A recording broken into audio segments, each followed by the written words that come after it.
잘들 계셨습니까? 내가 감기를 너무 혹독하게 앓아가지고 목이 별로 안 좋아요. 그렇게 양해들 하세요. 목 안 좋은 거.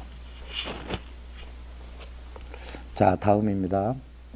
친하지도 원망스럽지도 않은 사람이나 원한을 느끼는 사람이나 내지 시방의 오도 중생들에게도 역시 이와 같아서, 오도는 육도윤회를 줄인 것입니다. 아수라를 뺀 거예요. 지옥, 아기, 축생, 인간, 천상. 아수라는 귀신입니다. 오도 중생들에게도 역시 이와 같아서 선정으로부터 일어났어도 그 마음은 기쁘고 즐거워 보는 사람마다 그 안색이 항상 온화하다. 이것을 자심의 선근이 일어나는 모양이라고 한다. 그러니까 우리들 마음은, 중생의 마음은 선업과 악업이 함께 존재합니다. 다시 말해서 선종자와 악종자가 존재하는데, 한량없는 선종자로 나갈 수 있는 힘과 가능성을, 그것을 대승기실론에서 성공덕이라고 하는 거예요. 성공덕. 그럼 이 성공덕이라고 하는 것은 부처님과 같은 대자대비의 마음이 고정적 실체로서 존재한다는 뜻이 아닙니다. 그것이 아니라 수행을 하게 되면 한없이 개발되어질 수 있는 가능성을 말하는 거예요. 예? 그렇죠? 부처님 대자대비와 청정의 마음으로 한없이 나아갈 수 있는 가능성을 성공덕이라고 하는 것이지, 사랑의 마음이 본래부터 꽉 깃들어져 있다는 뜻은 아닙니다. 예? 그렇게 돼버리면 고정적 실체가 돼버려요. 부처님의 대승기실론에 말해서는 최상용 할 때 상이라고 하는 것이 뭐예요? 성공덕 아니에요? 체로서의 마음이 지니고 있는 그 공덕을 말하지만, 그 공덕은 역시 공성이기 때문에 가변성을 말합니다. 변화될 수 있다 말이야. 부처의 그 한량없는 대자대비로 변화될 수 있다. 그것을, 그러니까 여러분들의 마음은 선으로 갈 수도 있고 악으로 갈 수도 있는 무한한 가능성을 가지고 있는데, 이에 따라서 자해관을 하게 되면은, 혹은 수행을 하다 보면 마음속에서 자연 발성적으로 과거생에 지었던 착한 공덕들이 밖으로 뻗어나와 가지고 그 공덕이 충만하게 된다는 뜻입니다. 이 천태 스님의 말씀에 따르면은 좌선으로서 수많은 공덕을 얻을 수가 있다는 것입니다. 그냥 좌선을 하게 되면 고요한 사마타라고 하는 번뇌가 그치는 공덕만 얻는 것이 아니라, 수행을 하다 보면은 경우에 따라서 몸의 안과 밖의 모든 모습을 볼 수 있는 능력도 생기고, 전번에 말씀드렸죠. 또 하나는 부정관도 일어나고, 또 하나는 자비심도 일어나게 된다는 거예요. 그 수행을 하게 됨으로 말미암아 자연 발생적으로 갖가지 선법이 마음 안에서 출현하게 된다. 비심과 회심과 사심 등, 비심이라는 것은 중생을 불쌍히 여기는 마음이고, 희심은 기뻐하는 마음이고, 사심은 차별심을 버린다는 뜻이에요. 사라는 것은. 여기서 버렸다는 것은 무엇을 뜻하냐면 차별심을 버렸기 때문에 무슨 의미가 되느냐면 평등심이 됩니다. 그렇죠? 다시 말해서 이 평등심은 평화로운 거예요. 고요한 마음을 뜻하기도 합니다. 버릴 사자 사심이에요. 일어나면. 그러니까 이것은 어디에 속해요? 사무량심입니다. 사무량심은 자비희사예요. 사심 등의 선근이 일어나는 모양도 이와 유사하므로 가히 알 수가 있다. 자, 넷째, 인연관의 선근이 일어나는 모양이다. 수행자가 지관을 수행함으로 인하여 만약 욕계나 미도지의 선정을 얻으면, 미도지는 욕계 선정에서 색계 선정으로 나아가는 과정을 가리켜요. 색계 선정에 도달하기 전 이 선정을 얻으면 몸과 마음은 고요하고 편안하며 문득 깨닫는 마음이 생겨나서, 깨닫는다는 것은 알아챈다는 뜻입니다. 지혜가 일어난다는 뜻이에요. 알아채는 지혜가 일어나서 과거, 현재, 미래의 무명과 행등의 여러 가지 인연 가운데에서 이나 자아가 있다는 고집이 보이지 않는다. 그러니까 잘못된 견해를 벗어나게 된다는 뜻이에요. 이나라고 하는 것은 자아라고 하는 것, 이나라고 하는 것인데, 자, 이나라고 하는 것은 무슨 뜻이죠? 이나라고 하는 것은, 이는 사람이라는 뜻이에요. 아라는 것은 자아인데, 이나는 다시 말해서 이렇게 말을 했지만 자아와 대상을 가리켜요. 아는 자아고요, 이는 대상이에요. 금강경에서 아상, 인상할 때 아상은 자아고 인상은 대상입니다. 남. 이것이 실제한다는 고집이에요. 그냥 고집이 아니라 실제한다는 거. 자아가 실제하고 대상이 실제한다는 거예요. 인하가 보이지 않는다.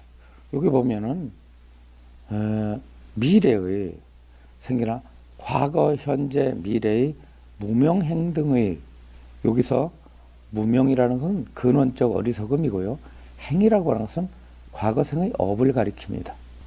그러니까 인이라든가 아라든가 하는 것은 무엇으로 해서 일어나죠? 무명과 행을 통해서 일어난다는 것입니다. 무명과 행을 통해서 나와 남이라고 하는 것이 일어나는데, 이 무명과 행을 자세히 아는 기능이 나타난다는 거예요. 깨달았다는 거. 알았다는 것은 그 실체를 보았다는 거죠.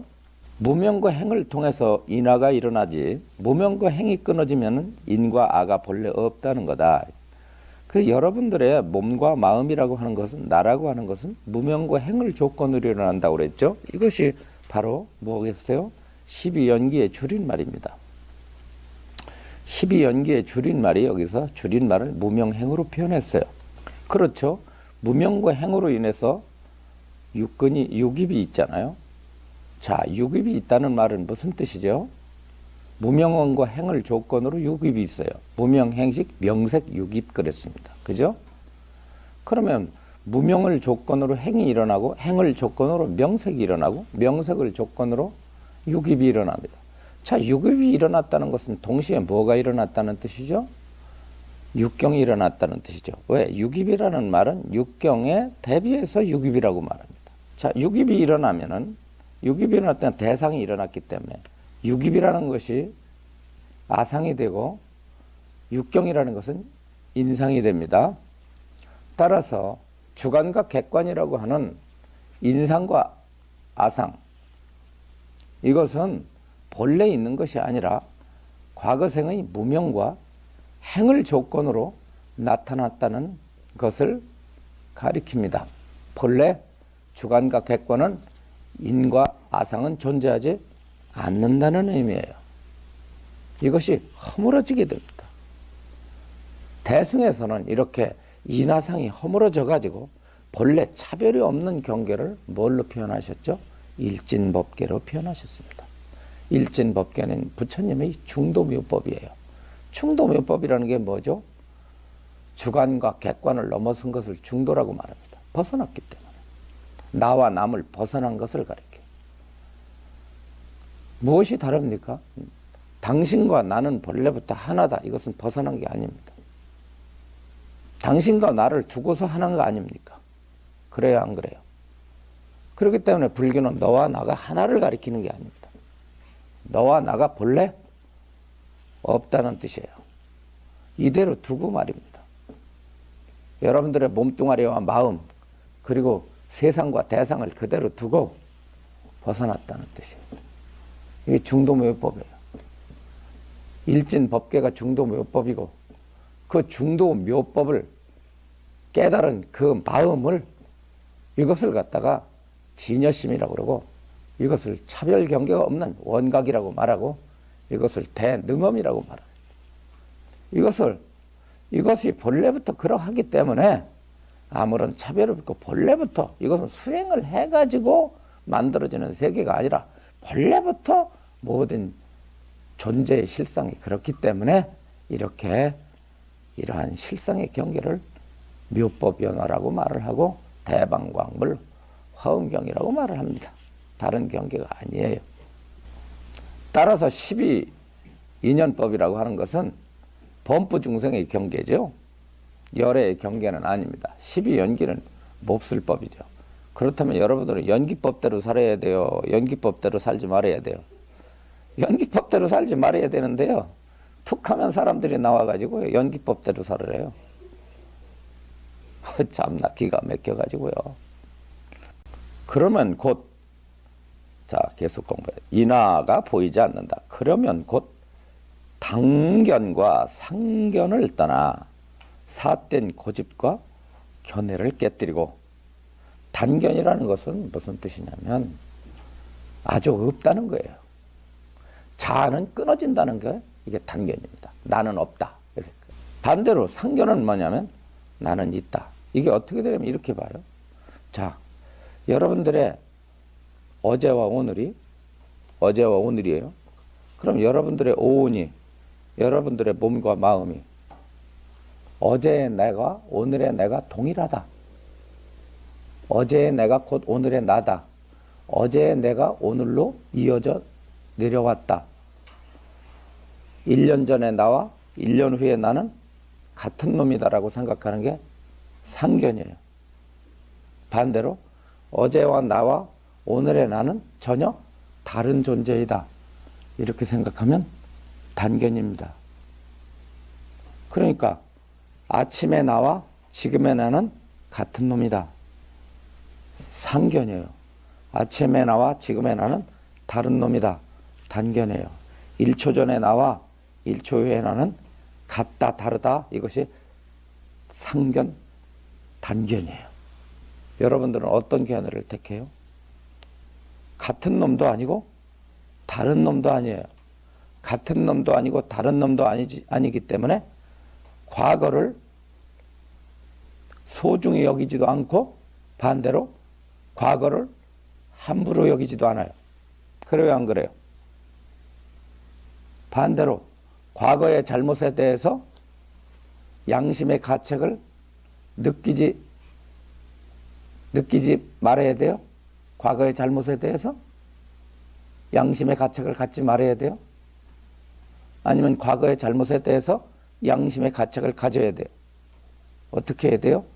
단견과 상견을 버린다는 것이 묘한 법문입니다. 과거에 상처가 있다면 그것을 부둥켜 안고 살아야 돼요.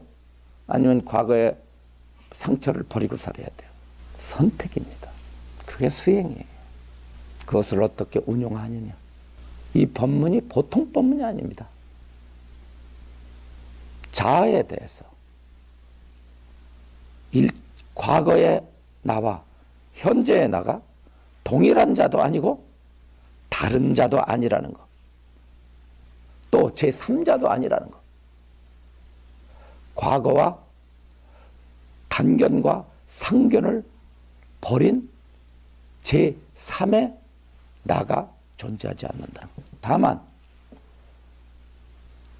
단견과 상견을 벗어난 자라는 것. 여러분들 자체가 다. 여러분들 자체가 잘못 착각을 해서 단견과 상견을 일으킬 뿐이지 여러분들이 본래 상견과 단견을 벗어난 중도의 존재들이에요. 중도의 놈들입니다. 중도에 머무르고 있어요. 중도에 머무르기 때문에 여러분들이 본래부터 열반이에요. 부처들입니다. 대승은 그렇게 전개를 해요. 단상 이변을 초월한 중도 묘법의 자리에 있어요. 법성계 중도 뭐라고 말하죠? 궁좌 중도 실제상이라고 그랬나요? 그랬죠? 그 말이 뭐예요? 모든 제법이 말이에요. 사람뿐만 아니라 모든 제법이 본래부터 모든 존재들이 본래부터 중도에 머물러서 그 참된 모습을 하고 있다. 그 말은 모두가 다 부처의 지위에 올랐다는 뜻입니다. 그런데 중생은 어떻게 생각해요? 대개 중생들이 가지고 있는 견해는 어떤 견해냐면 상견이에요. 상견은 뭐냐면 과거의 자아와 현재의 자아는 같은 놈이다. 어제의 내가 바로 오늘의 나다. 동일화시켜요. 또 단견은 어떤 단견이에요? 이렇게 생각을 해요. 나는 죽으면 끝난다. 나는 죽으면 끝난다. 또 나는 죽어도 계속 존재한다. 이게 상견이에요. 나는 죽으면 끝난다라는 놈들이 어떤 놈들이냐면 부처님 당시의 육사외도들이에요. 그걸 무론이라고 그러죠. 반대로 나는 죽어도 다음 생에 영원히 존재한다. 범부로서 존재하든지 깨달은 신으로서 존재하든지 과거, 현재, 미래에 걸쳐서 나는 결코 죽는 법이 없다. 몸뚱아리는 없어져도 나의 영혼은 죽지 않는다. 업에 따라서 다만 천생에 태어나고 인간으로 태어나고 축생에 태어나기는 한다 할지라도 나는 한결같이 존재한다. 이것이 상견이에요. 그러면 좌선을 통하다 보면 좌선을 하게 되면 이와 같은 견해가 없어진다. 초기 불교에서는 어디서 없어지죠? 수다원과에서 없어집니다. 수다원과에서 유신견이 사라지고 단견과 상견이 사라져요. 외도견이 사라집니다. 그렇게 여러분들은 죽고 나서 여러분들이 다시 태어나는 게 아니에요. 그렇다고 여러분들을 벗어난 다른 자가 태어나는 게 아니에요. 걱정하지 마세요. 제 말을 믿으세요.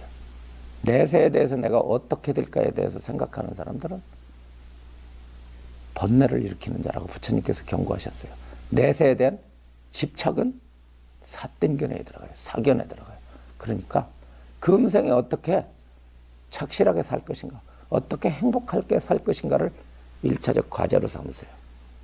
여러분들은 내세를 부정하지도 마세요. 그렇다고 내세주의가 되지도 마세요. 걱정하지 말고요. 집착 없이 사시는 것이 여러분들이 부처님께 바라는 인간의 삶의 자세입니다. 다른 거 생각하지 마세요. 그리고 과거생에 내가 뭐였던가 이런 거 궁금하게 생각하지 마세요. 골치 아파요. 그거 알면요 더 골치 아파요. 문제 안 풀어져요. 여러분들에게 금생에 이렇게 사는 모습이 왜 이렇게 살게 됐나 전생 보여주면 여러분들이 궁금 안 할 것 같죠? 그러면 이유가 생겨요. 그러면 전생의 그 모양은 왜 그렇게 됐지? 전전생은 어떻게 된 거야? 이거 궁금할 것 같아요? 안 궁금할 것 같아요? 똑같이 궁금해요. 그 문제 풀어야 돼. 예를 들어서 나한테 딸이 지질이 속을 새겨. 그런데 내가 저 딸하고 전생에 무슨 죄가 져가지고 이렇게 딸이 아니라 왼수처럼 살지? 누가 전생 보여준다고 그래가지고 딸 관계 보여줬어요. 아, 봤더니 전생의 딸이, 금생의 딸이 전생의 남편이었어. 남편이었는데, 남편 속을 내가 끓였어, 전생에. 그러면 끝날 것 같아요? 억울하죠. 내가 남편한테 속삭일 때 왜 내가 남편을 속을 새겨? 틀림없이 남편을 속삭이게 된 원인, 자기가 억울하니까. 그러면 전전생을 보고 싶어 하죠. 복잡해져요. 그러니까 전생 보려고 하지 마세요. 그리고 그런 전생은 여러분들 마음속에서 나타나지도 않아요. 잘. 그러면 곧 단견과 상견을 떠나 모든 삿된 고집과 견해를 깨뜨리고 선정을 얻어 안온하여 해가 개발된다. 바른 이해의 지혜가 개발이 된다. 그렇죠. 마음에는 법피가 생겨나서, 법의 기쁨이 생겨나서 세간의 일들을 생각하지 않게 되고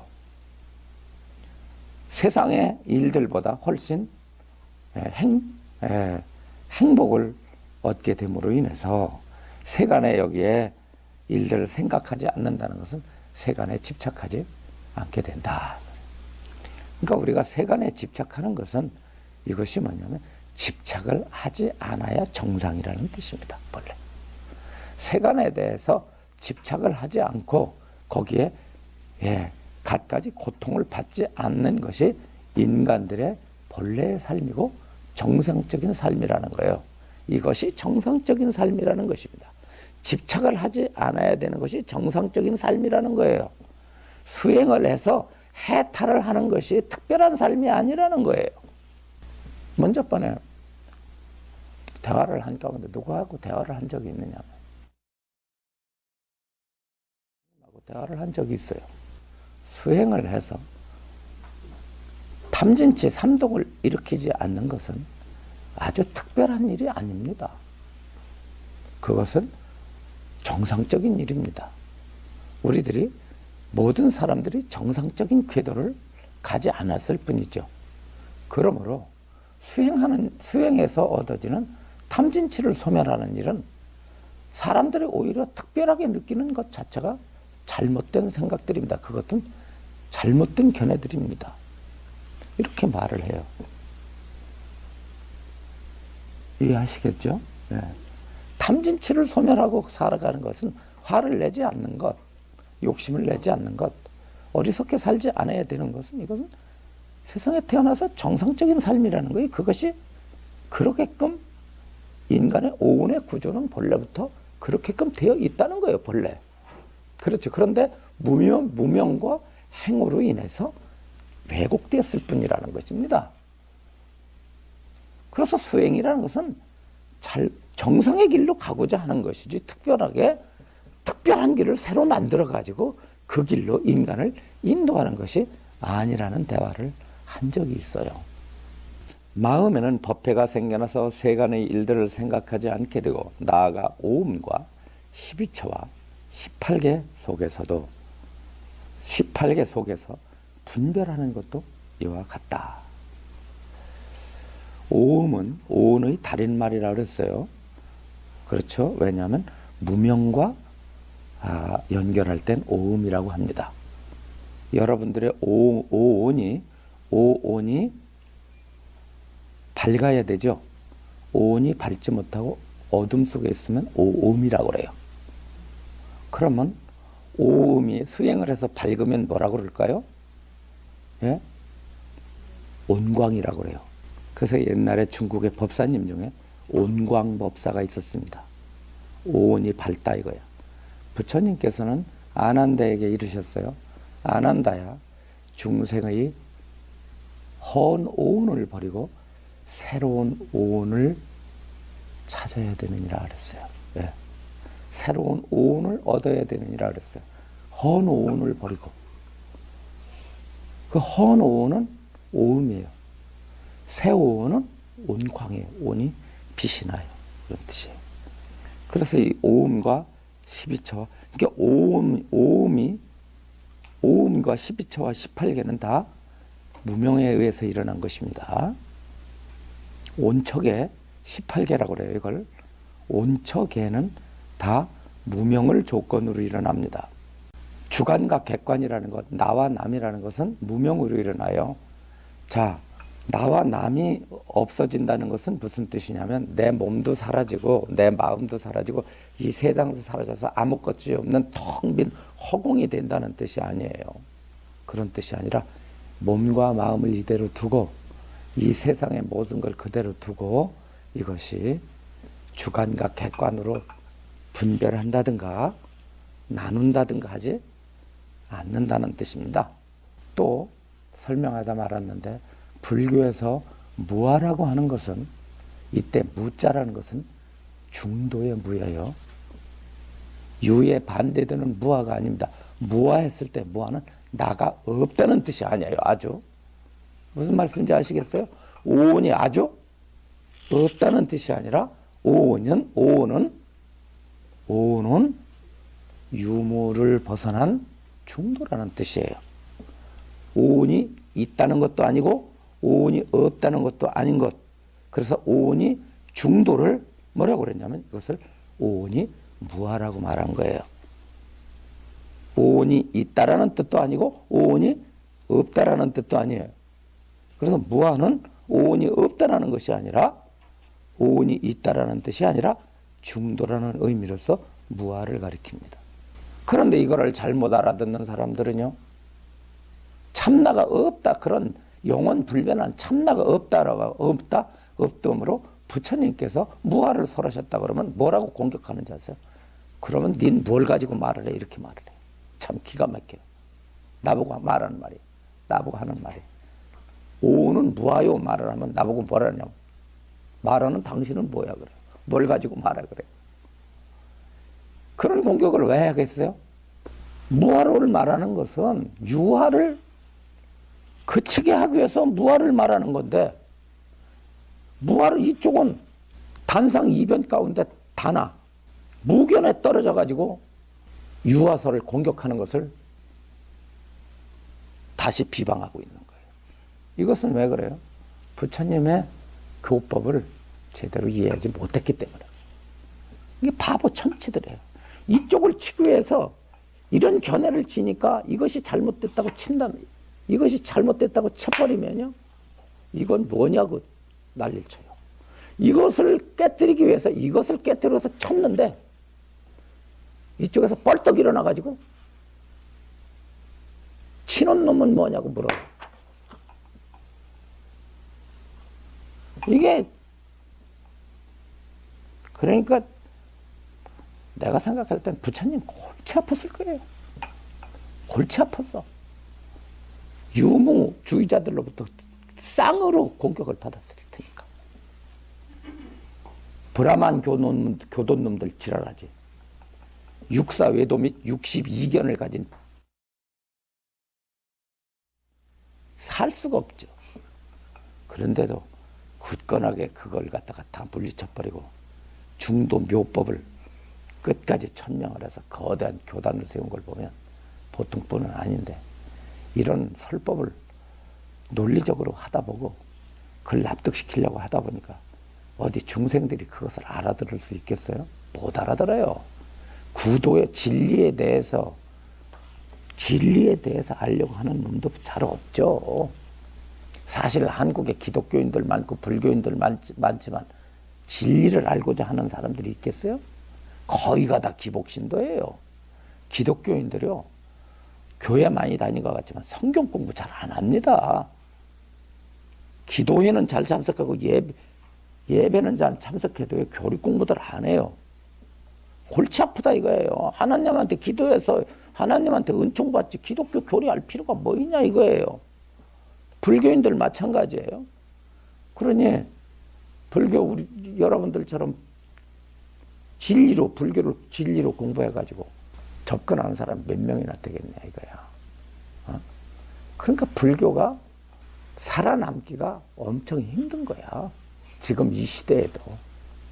그러니까 기복신도 다 떨어져 나가. 기복신도들이 떨어져 나갈 수밖에 없어. 왜냐하면 복을 빌 이유가 없어져 이제.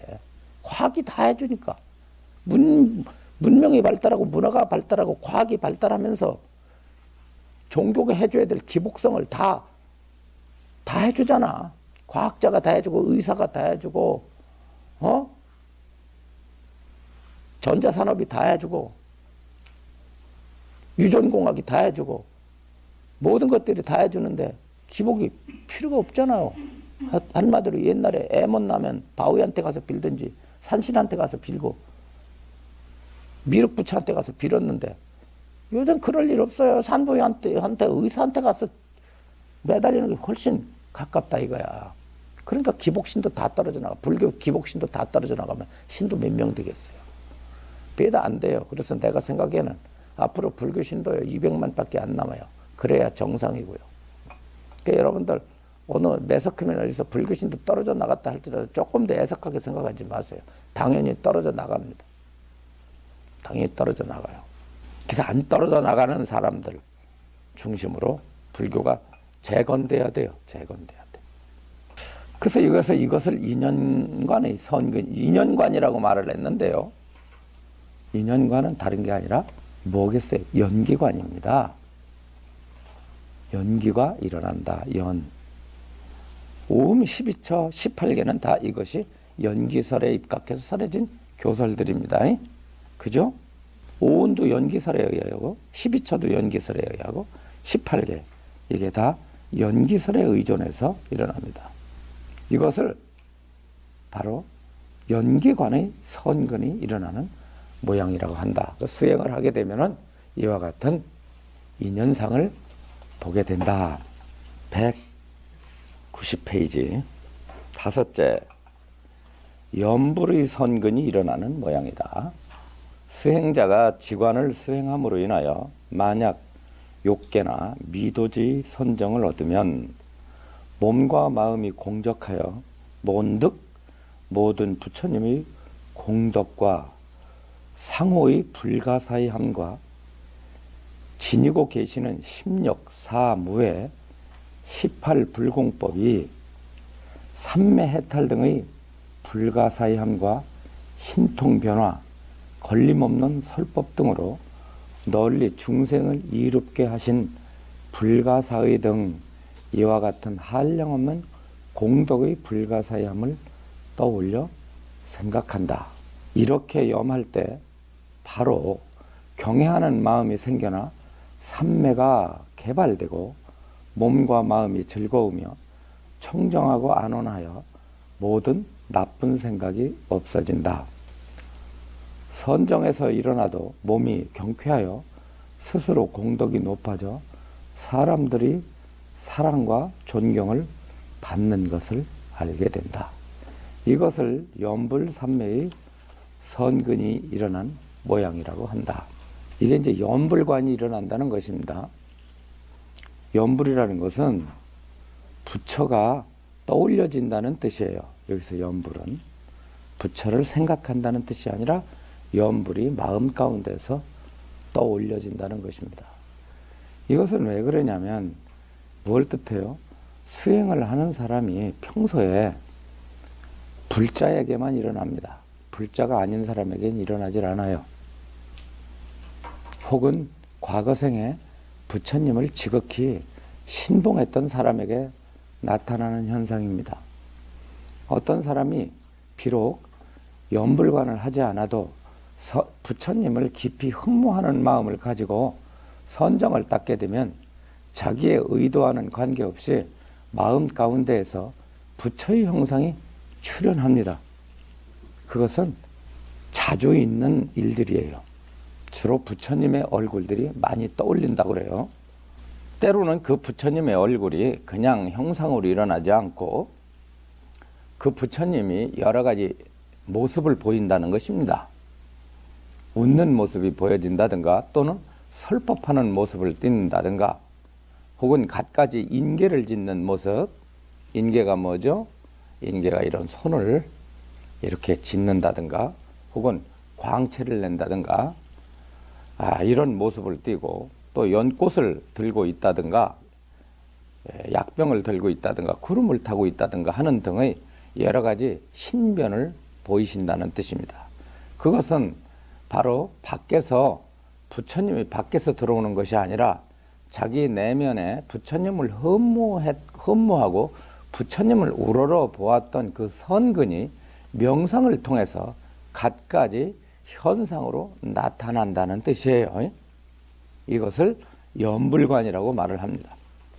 그래서 부처님의 공덕과 상호와 불가사에 계시는 부처님의 힘, 심력은 이게 자주 나오는 얘기인데 심력과 사무에 10가지 가지고 있는 부처님만이 가지고 있는 능력입니다. 사무에는 부처님이 가지고 있는 네 가지 두려움이 없는 법. 두려움으로부터 벗어났는데 네 가지 두려움이 없다. 18불공법은 아라한과 다른 법입니다. 아라한과 다른 18가지의 법, 삼매해탈 등의 불가사의함과 신통과 변화, 신통 변화야 걸림없는 무해, 사무해 네 가지의 걸림없는 설법 능력으로 널리 중생을 이롭게 하신 불가사의 등 이와 같은 한량없는 공덕의 불가사임을 떠올려 생각한다. 이렇게 염할 때 바로 경외하는 마음이 일어나게 생겨 삼매가 개발되고 그랬습니다. 더러는 아주 이 공덕이 수승하게 되면은 자기 몸과 마음도 똑같이 변화가 일어난다고 그렇게 설하고 있어요. 정정도론 같은 데서는 그런 일들을 많이 소개하고 있습니다. 염불관을 지극히 닦게 되면은 염불을 닦는 사람도 신통을 얻게 된다고 하는데 사실인지 아닌지는 내가 직접 보지 못해서 여러분들께 100% 자신 있게 말씀을 드리지 못하지만 스리랑카 갔을 때에 그 사람들하고 대화를 했는데 그 스리랑카 사람들은 다 믿더라고요. 한 그 며느리가 시집을 신심이 워낙 견고해서 평소에 염불을 많이 합니다. 스리랑카 사람들은 염불을 해요. 삼보를 늘 염합니다. 붓다사라랑 까참이, 담마사라랑 까참이, 쌍감사라랑 까참이 계속해요.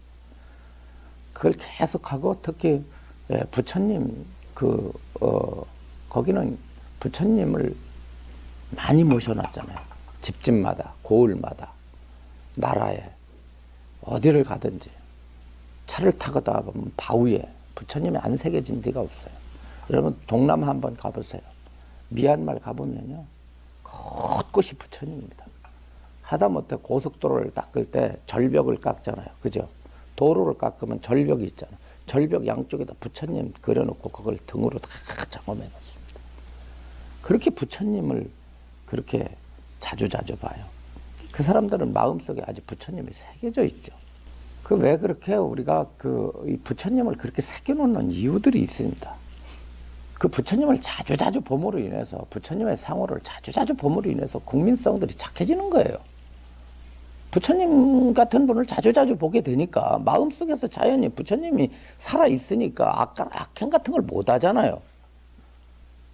그래서 이 형상을 자주 세워놓게 하고 형상을 보게 하는 이유가 거기가 있습니다. 계속해서 죄인들하고 살아와요. 그 사람 얼굴도 죄인이 됩니다. 맨날 기분 나쁜 사람하고 살아봐요. 우울해요. 예를 들어 우리 보살님이 같이 사시는 거사님이 맨날 화를 내신다. 그럼 보살님도 맨날 화내야 돼요.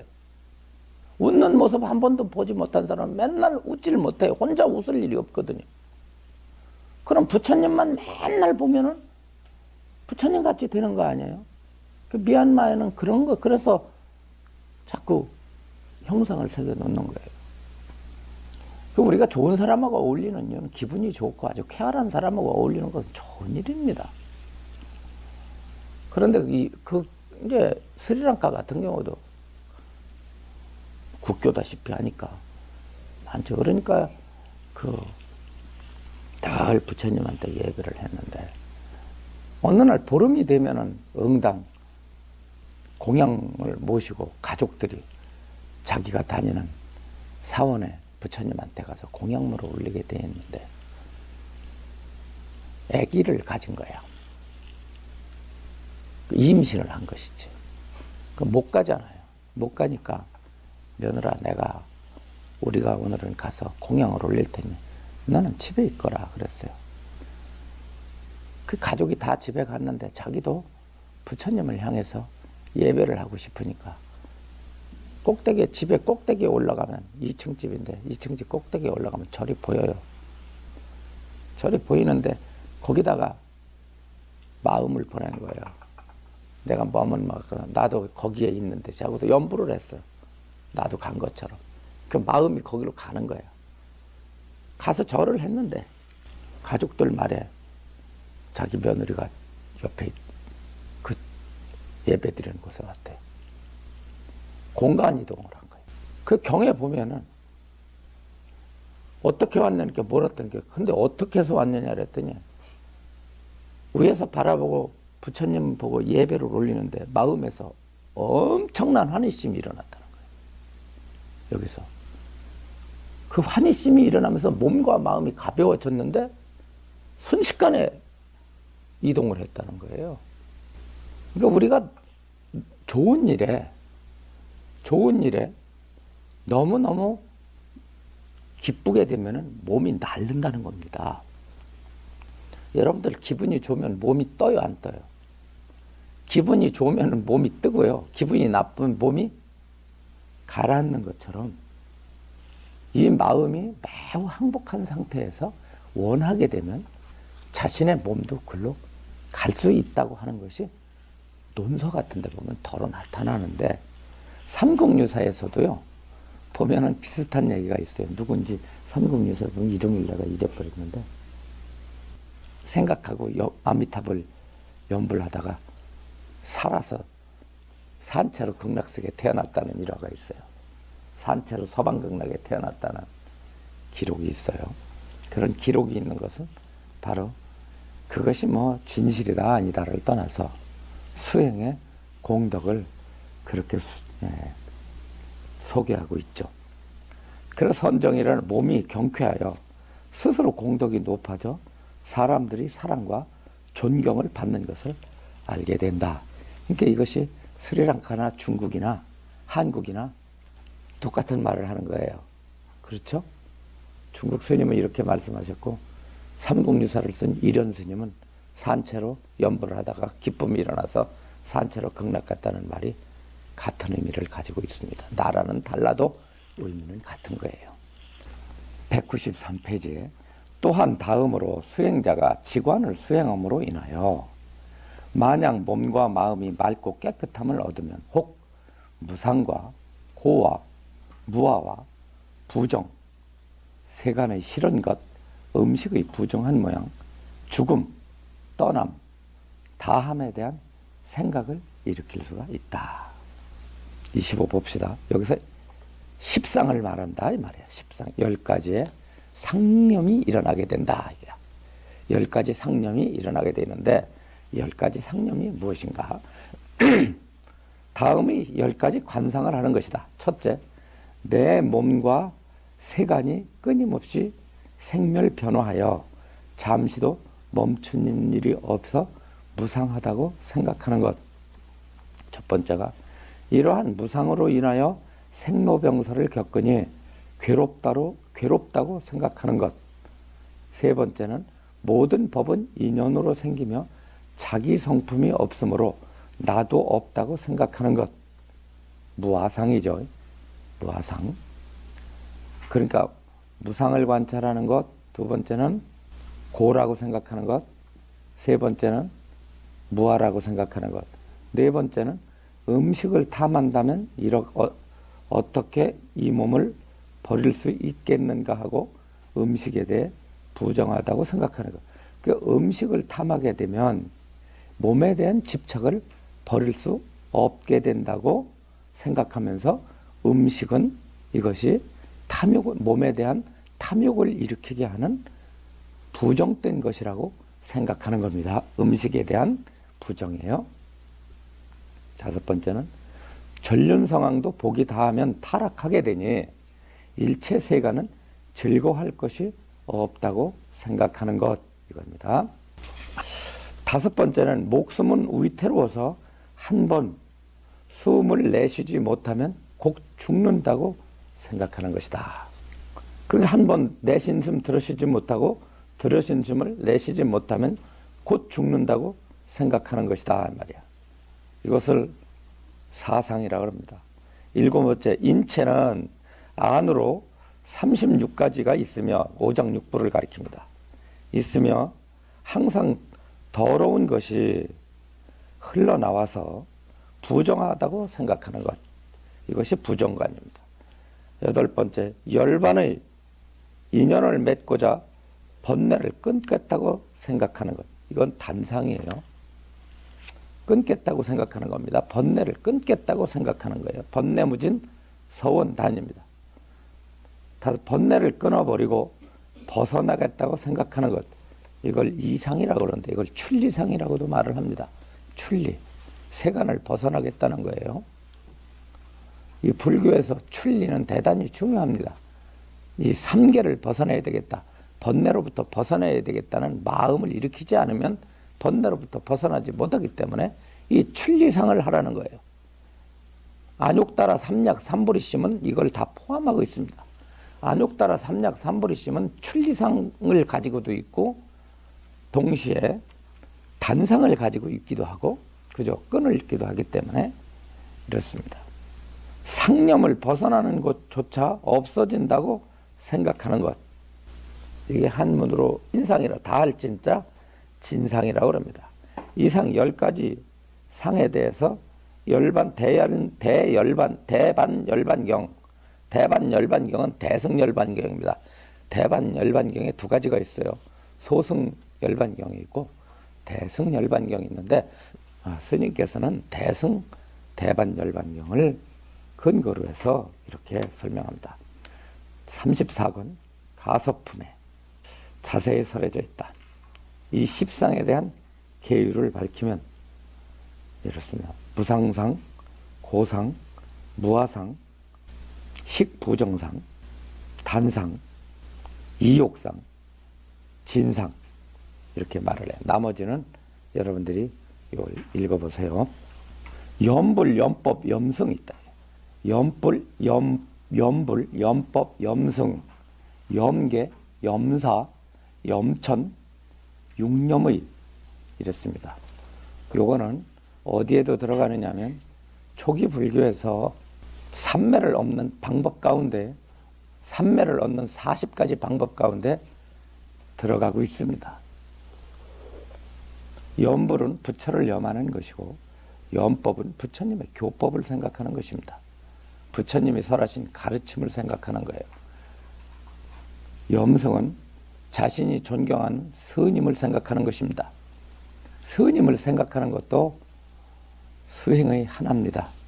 대승에서는 스승을 생각하는 것도 하나의 수행이 될 수 있다고 생각합니다. 스승을 어떻게 생각하면 생각이 다른 것이 아닙니다. 떠올리는 것을 말합니다. 자신이 존경하고 자신이 의지가 될 만한 것들을 마음속으로 떠올리는 것을 말합니다. 부처님을 떠올리는 것, 부처님의 가르침을 떠올린다. 예를 들어서 이렇습니다. 부처님의 형상을 떠올리는 것을 염승이라고 그래요. 염불이라고 그래요. 여기서 부처님을 단순히 부르는 걸 말하지 않습니다. 부처님의 얼굴을 떠올리는 거예요. 불상을 떠올립니다. 염법은 부처님의 경기를 떠올려요. 여러분들 범수유상, 계시여망, 약견재상, 비상, 즉견열애하고 떠올리는 걸 염법수행이라고 그래요. 염승은 자신이 존경하는 스님의 얼굴을 떠올리는 거예요. 티벳에서는 뭘 떠올립니까? 경기를 적습니다. 부처님의 법문을 적어요. 대표적인 게 뭐죠? 옴마니 반매움. 옴마니 반매움을 범어 문자로 써놓고 그것을 떠올려요. 그것을 떠올려가지고 계속 떠올리면 글자가 돌아간대요. 또 만다라 있죠. 여러분들 절에 가면은 문양 있어요, 없어요? 연꽃 문양도 있고요. 또 알지 못하는 문양 같은 거 막 만들어요. 그 물고기 문양도 있고 연꽃 문양도 있고 용그림도 있죠. 그걸 다 만다라라고 그래요. 그것을 떠올리는 겁니다. 그러니까 절에 있는 그림들이 그냥 그려 있는 게 부처님 불단 치장하는 걸로 끝나는 게 아니라요. 일종의 그런 것들을 뭘로 뒀냐면 중생들이 그걸 떠올려 가지고 마음을 장엄시키고 번뇌를 차단해서 마음을 아름답게 만들 뿐만 아니라 나아가 가지고 악법을 제거하고 번뇌를 끊게 하는 방법으로다가 전부가 다 그걸 그려놓은 거예요. 그런데 그걸 아는 사람이 별로 없더라고. 난 그런데 옛날에 불교에 공부를 하면서 그거 하나하나를 그냥 안 지나쳤어요. 다 세밀히 생각했어요. 왜 그려놨나? 왜 저렇게 그려놨나? 무엇 때문에 모셔놨나? 왜 저런 짓을 하나? 그런데 사람들은 그게 의심하지 않고 그냥 꾸벅꾸벅 절만 하다가 댕기더라고. 그거 왜 그러는 거야? 난 이해를 못하겠어. 그래서 나는 이거를요, 누가 옛날부터 알려준 게 여러분들하고 똑같아요. 여러분들 절에 다닐 때 누가 알려주던가요? 저도 똑같아요. 안 알려줘요. 그런데 저는 그게 알고 싶어가지고 물어보면요, 아는 놈 하나도 없어요. 아는 깎은 사람들도요, 한 사람 못 봤어요. 그런데 나중에 공부를 하다 보니까요, 다 맞춰다다. 그러니까 의심하고 보니까 경에 직접적으로 사라져 있지 않지만 연결이 되더라고. 다 연결이 되더라고. 그러니까 그게 그냥 있었던 게 아니라, 그래서 이게 연결된 것처럼 다 연결이 되더라. 그러니까 이게 그림 하나하나가 옛날 이 불교의 문양을 만든 분들이요, 그냥 만드는 게 아니라 다 깨달은 분들이에요. 도인들이에요, 다. 도인들이 방편을 쓴 거야. 그런데 그 도인들이 쓴 방편을 후대 사람들이 알아먹지 못하는 거예요. 그리고 서로 그분들께서 그렇게 하나하나 기와장 하나 참 그 기둥에 하나의 무늬를 만들고 그림을 그려놓을 때도 사람을 어떻게 하면은 이 그림을 통해서 사람들에게 진리를 전해주고 그 법을 통해서 사람들의 마음을 씻어줄까 하는 그런 방편을 구사하셨는데 막상 오는 사람들은 거기에 관심이 없어. 하나도 관심도 없고 의심도 없고 가르쳐 주려고 하지도 않고 배우려고 하지도 않고 그러니까 불교 뭐라고 뭐 다 죽어버린 거지. 다 죽어 있는 것들이지. 그런데 그걸 갖다 살려야 되는데 누가 살려야 돼? 사람들이 살려야 돼요. 다시 아는 사람이 살려는데 아는 놈들이 없으니 살리질 못하는 것이죠. 그러니까 속으로 생각하면 우리가 나 같은 사람은 나는 그런 거 복장이 터지지. 참 복장 터질 노릇이야. 그리고 이와 같은 염불, 염법, 염성, 염불, 염성, 염법, 염계. 계는 염계는 계를 염하는 거예요. 늘 계를 늘 염하는 거야. 계를 떠올리고 독송하는 거야.